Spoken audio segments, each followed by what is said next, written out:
Good morrow, scholars. Welcome back to New Moon. What do you think of my Five Nights at Freddy's t-shirt? My mom got it for me for Christmas, and this is the first chance I've had to wear it just because.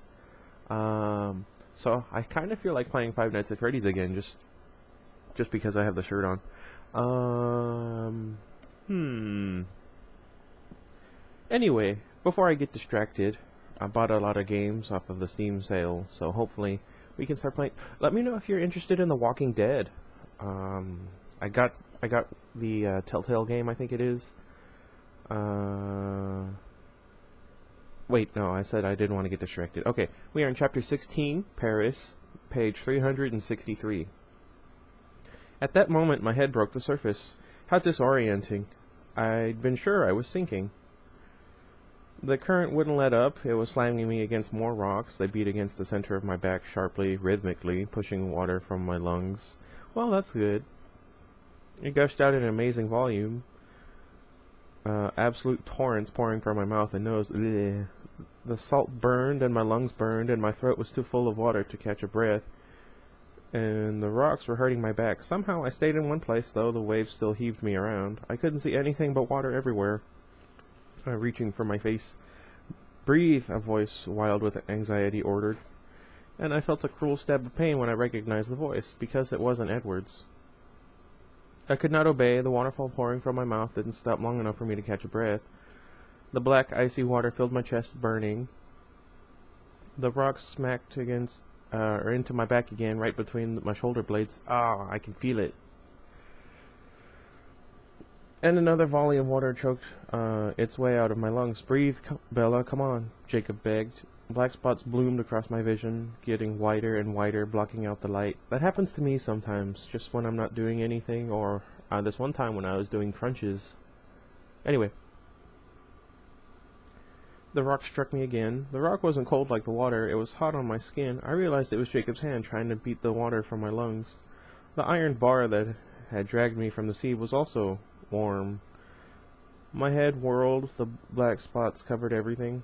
Was I dying again, then? I didn't like it. This wasn't as good as the last time. It was only dark now, nothing worth looking at here. The sound of crashing waves faded into the black and became a quiet, even whoosh that sounded like it was coming from inside of my ears. Bella, Jacob asked, his voice still tense, but not as wild as before. Bells, honey, can you hear me? The contents of my head swished around and rolled sickeningly, like they joined the rough water. How long has she been unconscious? Someone else asked. The voice that was not Jacob's shocked me, jarred me into a more focused awareness. I realized that I was still. There was no tug of the current on me. The heaving was inside my head. The surface under me was flat and motionless. It felt grainy against my bare arms. I don't know, Jacob reported, still frantic. His voice was very close. His hands so warm they had to be his. Brushed wet hair from my cheeks. A few minutes. It didn't take long to her to the beach. The quiet whooshing inside my ears was not the waves. It was the air moving in and out of my lungs again. Each breath burned. The passageways were raw, as if I'd scrubbed them out with steel wool. I hated that stuff. But I was breathing. And I was freezing. 1,000 sharp, icy beads were striking my face and arms, making the cold worse. She's breathing. She'll come around. We should get her out of the cold, though. I don't like the color she's turning. I recognized Sam's voice this time. You think it's okay to move her? She didn't hurt her back or anything when she fell. I don't know. They hesitated. I tried to open my eyes. It took me a minute, but then I could see the dark purple clouds flinging the freezing rain down at me. Jake, I croaked. Jacob's face blocked out the sky. Oh, he gasped, relief washing over his features. His eyes were wet from the rain. Oh, Bella, are you okay? Can you hear me? Do you hurt anywhere? Just my throat, I stuttered, my lips quivering from the cold. Let's get you out of here then, Jacob said. He slid his arms under me and lifted me without effort, like picking up an empty box. His chest was bare and warm. He hunched his shoulders to keep the rain off me. My head lolled over his arm. I stared vacantly back toward the furious water beating the sand behind him. You got her? I heard Sam ask. Yeah, I'll take it from here. Get back to the hospital. I'll join you later. Thanks, Sam. My head was still rolling. None of his words sunk in at first. Sam didn't answer. There was no sound, and I wondered if he were already gone. The water licked and writhed up the sand after us as Jacob carried me away, like it was angry that I'd escaped. Probably. As I stared wearily, a spark of color caught my unfocused eyes. A small flash of fire was dancing on the black water far out in the bay. The image made no sense. I wondered how conscious I really was. My head swirled with the memory of the black, churning water, it being so lost that I couldn't find up or down. So lost, but somehow Jacob... "How did you find me?" I rasped. "I was searching for you," he told me. He was half jogging through the rain up the beach toward the road. "I followed the tire tracks to your truck, and then I heard you scream." He shuddered. "Why did you jump, Bella? Didn't you notice that it's turning into a hurricane out here?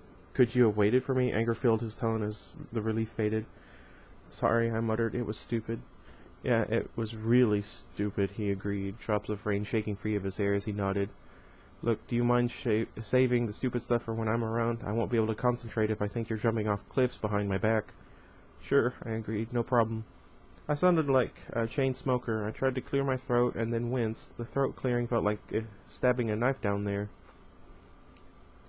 "What happened today? Did you find her?" It was my turn to shudder, although I wasn't so cold here, right next to his ridiculous body heat. Jacob shook his head. He was still more running than walking as he headed up the road to the house. "No, she took off into the water. The bloodsuckers have the advantage there. That's why I raced home. I was afraid she was going to double back swimming." "You spend so much time on the beach," he trailed off, a catch in his throat.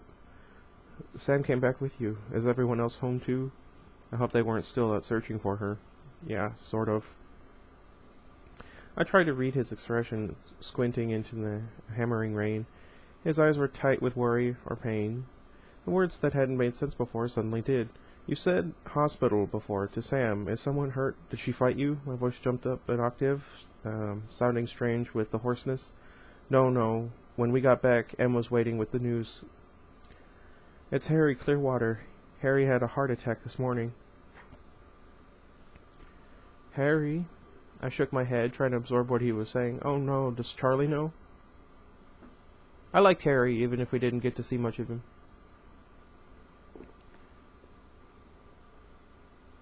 "Yeah, he's over there too, with my dad.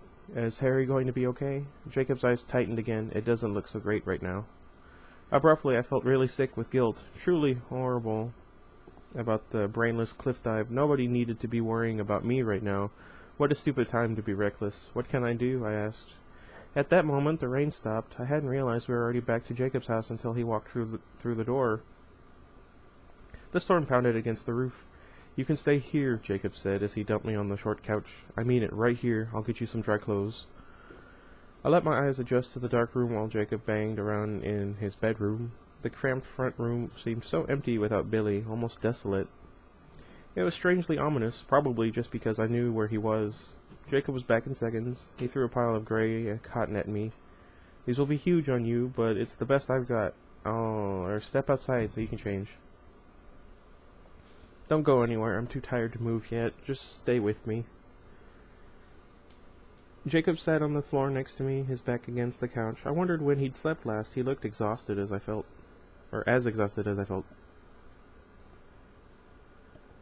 He leaned his head on the cushion next to mine and yawned. I guess I could rest for a minute. His eyes closed. I let mine slide shut too. Poor Harry. Poor Sue. I knew Charlie was going to be beside himself. Harry was one of his best friends, despite Jake's negative take on things. I hoped fervently that Harry would pull through for Charlie's sake, for Sue's and Leah's and Seth's. Billy's sofa was right next to the radiator, and I was warm now, despite my soaked clothes. My lungs ached in a way that pushed me toward unconsciousness rather than keeping me awake. I wondered vaguely if it was wrong to sleep, or was I getting drowning mixed up with concussions. Jacob began softly snoring, and the sound of it soothed like a lullaby. I fell asleep quickly. For the first time in a very long time, my dream was just a normal dream. Just a blurred wandering through old memories, blinding bright visions of the phoenix sun, my mother's face, a ramshackle treehouse, a faded quilt, a wall of mirrors, a flame on the black water. I forgot each of them as soon as the picture changed. The last picture was the only one that stuck in my head. It was meaningless, just set on a stage, a balcony at night, a painted moon hanging in the sky. I watched the girl in her nightdress lean on the railing and talk to herself. Meaningless, but when I slowly struggled back to consciousness, Juliet was on my mind. Oh.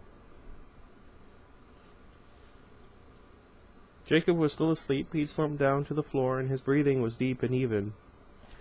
The house was darker now than before. It was black outside the window. I was stiff, but warm and almost dry. The inside of my throat burned with every breath I took. I was going to have to get up, at least to get a drink, but my body just wanted to lie here limp, to never move again. Instead of moving, I thought about Juliet some more. I wondered what she would have done if Romeo had left her, not because he was banished, but because he lost interest. What if Rosalind had given him the time of day and he'd changed his mind? What if, instead of marrying Juliet, he just disappeared? I thought I knew how Juliet would feel. She wouldn't go back to her old life, not really. She would never have moved on, I was sure of that. Even if she'd lived until she was old and gray, every time she closed her eyes, it would have been Romeo's face she saw behind her lids. She would have accepted that, eventually. I wondered if she would have married Paris in the end, just to please her parents, to keep the peace. No, probably not, I decided. But then the story didn't say much about Paris. He was just a stick figure, a placeholder, a threat, a deadline to force her hand. What if there were more to Paris? What if Paris had been Juliet's friend, her very best friend? What if he was the only one she could confide in about the whole devastating thing with Romeo? The one person who really understood her and made her feel halfway human again? What if he was patient and kind? What if he took care of her? What if Juliet knew she couldn't survive without him? What if he really loved her and wanted her to be happy? And what if she loved Paris? Not like Romeo, nothing like that, of course, but enough that she wanted him to be happy too. Jacob's slow, deep breathing was the only sound in the room, like a lullaby hum to a child, like the whisper of a rocking chair, like the ticking of an old clock when you had nowhere you needed to go. It was the sound of comfort. If Romeo was really gone, never coming back, would it have mattered whether or not Juliet had taken Paris up on his offer? Maybe she would have tried to settle into the leftover scraps of life that were left behind. Maybe that would have been as close to happiness as she could get. I sighed and then groaned when the sigh scraped my throat. I was reading too much into the story. Romeo wouldn't change his mind. That's why people still remembered his name. Always twined with hers. Romeo and Juliet. That's why it was a good story. Juliet gets dumped and ends up with Paris would have never been a hit. I closed my eyes and drifted again, letting my mind wander from the stupid play I didn't want to think about anymore.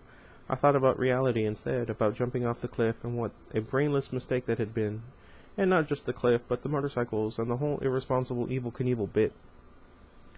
What if something bad had happened to me? What would that do to Charlie? Harry's heart attack had pushed everything suddenly into perspective for me. Perspective that I didn't want to see. Because if I admitted to the truth of it, it would mean that I would have to change my ways. Could I live like that? Maybe. It wouldn't be easy. In fact, it would be downright miserable to give up my hallucinations and try and be a grown-up. But maybe I should do it, and maybe if I could, or maybe I could if I had Jacob. I couldn't make that decision right now. It hurt too much. I'd think about something else. Images from my ill-considered afternoon stunt rolled through my head while I tried to come up with something pleasant to think about. The feel of the air as I fell, the blackness of the water, the thrashing of the current. Edward's face, I lingered there for a long time. Jacob's warm hands trying to beat life back into me, the stinging rain flung down by the purple clouds, the strange fire on the waves. There was something familiar about that flash of color on top of the water. Of course, it couldn't really be fire. My thoughts were interrupted by the sound of a car squelching through the mud on the road outside. I heard it stop in front of the house, and the door started opening and closing. I thought about sitting up and then decided against the idea. Billy's voice was easily identifiable, but he kept it characteristically low, so that it was only a gravelly rumble. The door opened and the light flicked on. I blinked, momentarily blind. Jake startled awake, gasping and jumping to his feet. Sorry, Billy grunted. Did we wake you? My eyes slowly focused on his face, and then, as I could read his expression, they filled with tears. Oh no, Billy. I feel like, yeah. I moaned. He nodded slowly, his expression hard with grief. Jake hurried to his father and took one of his hands. The pain made his face suddenly childlike. It looked odd on top of the man's body. Sam was right behind Billy, pushing his chair through the door. His normal composure was absent from his agonized face. I'm so sorry, I whispered. Billy nodded. It's going to be hard all around. Where's Charlie? Your dad is still at the hospital with Sue. There are a lot of arrangements to be made. I swallowed hard.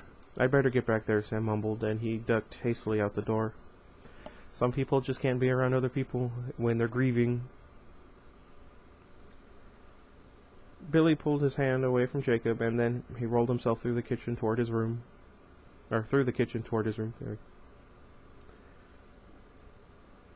Jake stared after him for a minute, and then came to sit down on the floor beside me again. He put his face in his hands, and I rubbed his shoulders, wishing I could think of anything to say. After a long moment, Jacob caught my hand and held it to his face. How are you feeling? Are you okay? I probably should have taken you to a doctor or something. He sighed. Don't worry about me, I croaked. He twisted his head to look at me. His eyes were rimmed in red. You don't look so good. I don't feel so good either, I guess. I'll go get your truck and then take you home. You probably ought to be there when Charlie gets back. Right. I lay listlessly on the sofa while I waited for him. Billy was silent in the other room. I felt like a peeping Tom peering through the cracks at a private sorrow that wasn't mine. It didn't take Jake long. The roar of my truck's engine broke the silence before I expected it. He helped me up from the couch without speaking, keeping his arm around my shoulder when the cold air outside made me shiver. He took the driver's seat without asking, and then pulled me next to his side to keep his arm tied around me. I leaned my head against his chest. How will you get home? I asked. I'm not going home. We still haven't caught the bloodsucker, remember? My next shudder had nothing to do with the cold. It was a quiet ride after that. The cold air had woken me up. My mind was alert, and I was working very hard and very fast. What was the right thing to do? I couldn't imagine my life without Jacob now. I cringed away from the idea of even trying to imagine that. Somehow it had become essential to my survival. But to leave things the way they were, that was cruel, as Mike had accused. Or was that cruel? I remembered wishing that Jacob were my brother. I realized now that all I really wanted was a claim on him. It didn't really feel brotherly when he held me like this. It just felt nice, warm and comforting and familiar, safe. Jacob was a safe harbor. Any port in a storm. I could stake a claim. I had that much within my power. I'd have to tell him everything. I knew that. It was the only way to be fair. I'd have to explain it right so that he'd know I wasn't settling, that he was much too good for me. He already knew I was broken. That part wouldn't surprise him. But he'd need to know the extent of it. I'd even have to admit that I was crazy, explain about the voices I heard. He'd need to know everything before he made a decision. But even as I recognized that necessity, I knew he would take me in spite of it all. He wouldn't even pause to think it through. I would have to commit to this, commit as much of me as there was left, every one of the broken pieces. It was the only way to be fair to him. Would I? Could I? Would it be so wrong to try and make Jacob happy? Even if the love I felt for him was no more than a weak echo of what I was capable of, even if my heart was far away, wandering and grieving under my fickle Romeo, what? Would it be so very wrong? Yes. Jacob stopped the truck in front of my dark house, cutting the engine so it was suddenly silent. Like so many other times, he seemed to be in tune with my thoughts. He threw his other arm around me, crushing me against his chest, binding me to him. Again, this felt nice, almost like being a whole person again. I thought he would be thinking of Harry, but when he spoke, and his tone... No. But then he spoke, and his tone was apologetic. Sorry, I know you don't exactly feel the way I do, Bells. I swear I don't mind. I'm just so glad that you're okay and that I could sing. And that's something no one wants to hear. My sentiments exactly about me. He laughed, his throaty laugh in my ear. My breathing kicked up a notch, sanding the walls of my throat. Ouch.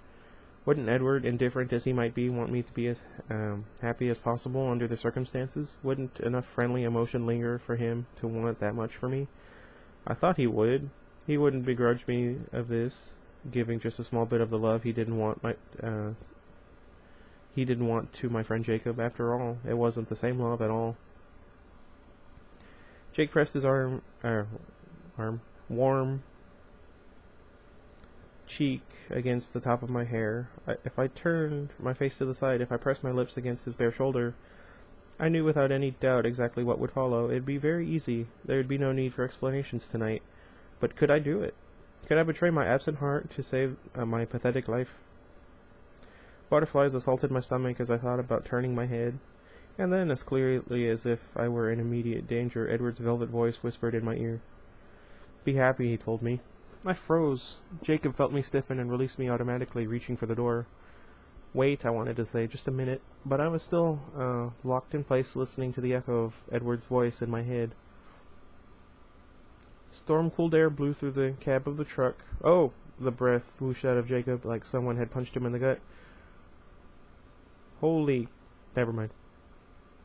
He slammed the door and twisted the keys in the ignition in the same moment. His hands were shaking so hard I didn't know how he managed it. "What's wrong?" He revved the engine too fast. It sputtered and faltered. "Vampire," he spat out. The blood rushed from my head and left me dizzy. "How do you know?" "Because I can smell it." Beep. It. Jacob's eyes were wild, raking the dark street. He barely seemed aware of the tremors. "Oh, wait a minute." That were rolling through his body. "Phaser, get her out of here," he hissed at himself. He looked down at me for a split second, taking in my horror-struck eyes and white face, and then he was scanning the street again. "Right, get you out." The engine caught with a roar. The tires squealed as he spun the truck around, running toward our only escape. The headlights washed across the pavement, lit the front line of the Black Forest, and finally glinted off a car parked across the street from my house. "Stop," I gasped. It was a black car, a car I knew. I might be the furthest thing from an audiophile, but I could tell you everything about that particular car. It was a Mercedes S55 AMG. I wouldn't know. I don't know what that means. I knew the horsepower and the color of the interior. I knew the feel of the powerful engine purring through the frame. I knew the rich smell of the leather seats and the way the extra dark tint made noon look like dusk through the windows. It was Carlyle's car. "Stop," I cried again, louder this time, because Jacob was gunning the truck down the street. "What? That's not Victoria. Stop, stop. I want to go back." He stomped on the brake so hard I'd catch myself against the dashboard. "What?" he asked again, aghast. He stared at me with horror in his eyes. "It's Carlyle's car. It's the Cullens. I know it." He watched dawn break across my face, and a violent tremor rocked his frame. "Hey, calm down, Jake. It's okay. No danger. See? Relax." "Yeah, calm," he panted, putting his head down and closing his eyes. While he concentrated on not exploding into a wolf, I stared out the back window at the back of the black car. It was just Carlyle, I told myself. Don't expect anything more. Maybe Esme. Stop right there, I told myself. Just Carlyle. That was plenty, more than I'd ever hoped to have again. "There's a vampire in your house," Jacob hissed, "and you want to go back." I glanced at him, ripping my unwilling eyes off the Mercedes, terrified that it would disappear the second I looked away. "Of course," I said, my voice blank with surprise at his question. "Of course I wanted to go back." Jacob's face hardened while I stared at him, congealing into the bitter mask that I'd thought was gone for good. Just before he had the mask in place, I caught the spasm of betrayal that flashed in his eyes. His hands were still shaking. He looked 10 years older than me. He took a deep breath. "You sure it's not a trick?" he asked in a slow, heavy voice. "It's not a trick. It's Carlyle's. Take me back." A shudder ripped through his wide shoulders, but his eyes were flat and emotionless. "No, Jake, it's okay. No, take yourself back, Bella." His voice was a slap. I flinched as the sound of it struck me. His jaw clenched and unclenched. "Look, Bella," he said in the same hard voice, "I can't go back. Treaty or no treaty, that's my enemy in there." "It's not like that. I have to tell Sam right away. This changes things. We can't be caught on their territory." "Oh." "Jake, it's not a war." He didn't listen. He put the truck in neutral and jumped out the door, leaving it running. "Bye, Bella," he called back over his shoulder. I really hope you don't die. He sprinted into the darkness, shaking so hard that his shape seemed blurred. He disappeared before I could open my mouth to call him back. Remorse pinned me against the seat for one long second. What had I just done to Jacob? But remorse couldn't hold me very long. I slid across the seat, put the truck back in drive. My hands were shaking almost as hard as Jake's had been, and this took a minute of concentration. Then I carefully turned the truck around and drove it back to my house. It was very dark when I turned off the headlights. Charlie had left in such a hurry he'd forgotten to leave the porch lamp on. I felt a pang of doubt staring at the house, deep in shadow. What if it was a trick? I looked back at the black car, almost invisible in the night. No, I knew that car. Still, my hands were shaking even worse than before as I reached for the key above the door. When I grabbed the doorknob, I unlocked it. It twisted easily under my hand. I let the door fall open. The hallway was black. I wanted to call out a greeting, but my throat was too dry. I couldn't quite seem to catch my breath. I took a step inside and fumbled for the light switch. It was so black, just like the black water. Where was that switch? Just like the black water, with the orange flame flickering impossibly on top of it. A flame that couldn't be fire. But then what? My fingers traced the wall, still searching, still shaking. Suddenly, something Jacob had told me this afternoon echoed in my head, finally sinking in. She took off into the water, he said. The bloodsuckers have the advantage there. That's why I raced home. I was afraid she was going to double back swimming.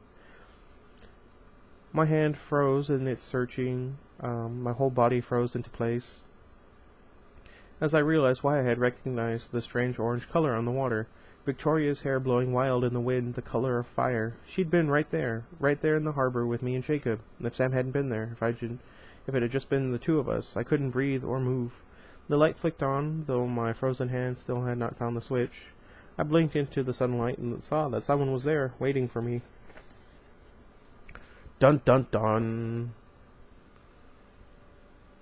Yay! I hope next time I can try and get closer to 25 minutes. Anyway. So. This is interesting. Not that much left, I guess. Huh. I can't think of what's left in the story that,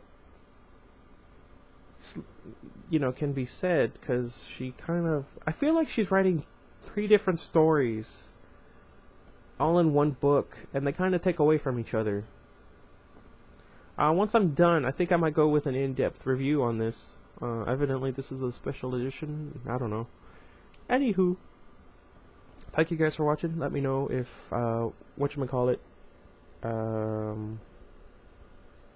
if The Walking Dead would be a fun game for you guys, for me to play, see how badly I am at that. And until next time, goodbye everybody. Oh, this glows in the dark, by the way.